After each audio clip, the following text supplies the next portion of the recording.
Hi, and welcome to the NBA show. My name is Morten, Jensen, and today we'll be discussing the Detroit Pistons. But before we do, I just want to say thank you for your patience.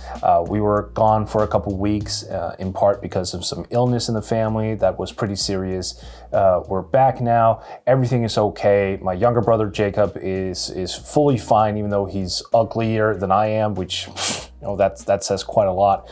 But yeah, we're back. We'll be trying to do this twice a week as we did before. Full disclosure though, COVID is a very, very fluid situation, so we don't really know what can happen. We don't know if our family members could get hit. It's the same situation as you. So if we happen to shut down once again because of illness, of course our apologies, but we'll try to the best of our abilities to put out 2 shows a week. With that said, let's get on to the Pistons.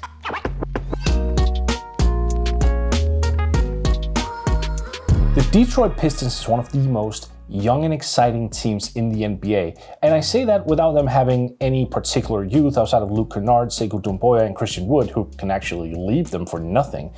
But they're still in a very interesting situation. Now, their cap situation is a bit wonky because Blake Griffin is still on their books for another 2 years unless they trade him. That said, that cap space can be used in a manner of different ways that could help them get better very, very soon. This year they have the number 7 pick, and yes, this draft is not particularly good. There is a lot of players that you have questions about. It's not going to be a franchise-carrying player that the Pistons get in return. Now, that could also remain true with Sekou Doumbouya. He's a bit of a question mark. There's loads of potential. He actually oozes potential. The young Frenchman was the youngest player in the league last year, and if they succeed in keeping on Christian Wood, who'll be 25, you could argue that the Pistons have a pretty established core, at least from a young perspective, and only need to add to it as the years go on. So how can the Pistons improve contractually? Well, they actually have cap space, significant cap space. They're not going to be a player for any superstars, not there is a superstar in free agency this year anyway, but they can take on bad contracts from other teams and get compensation in form of draft picks or young players.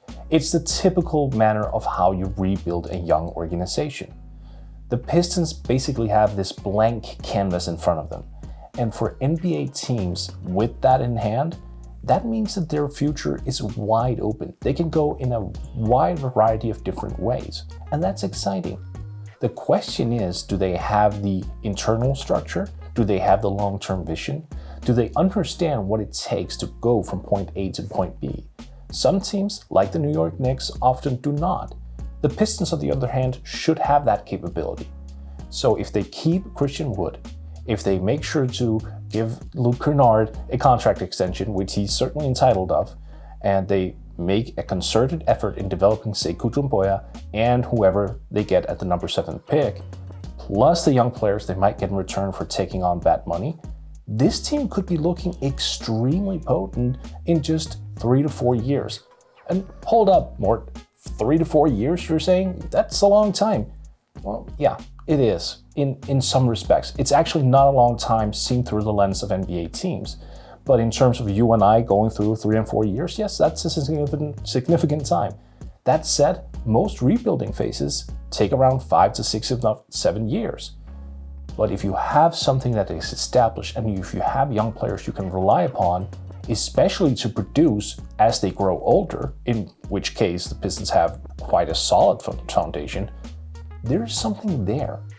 For the Pistons, it becomes a question of basically optimizing their asset management. That means without taking on the bad contracts and all that, they should also look in the margins and the fringe NBA players and go, look, here we think there's a diamond in the rough.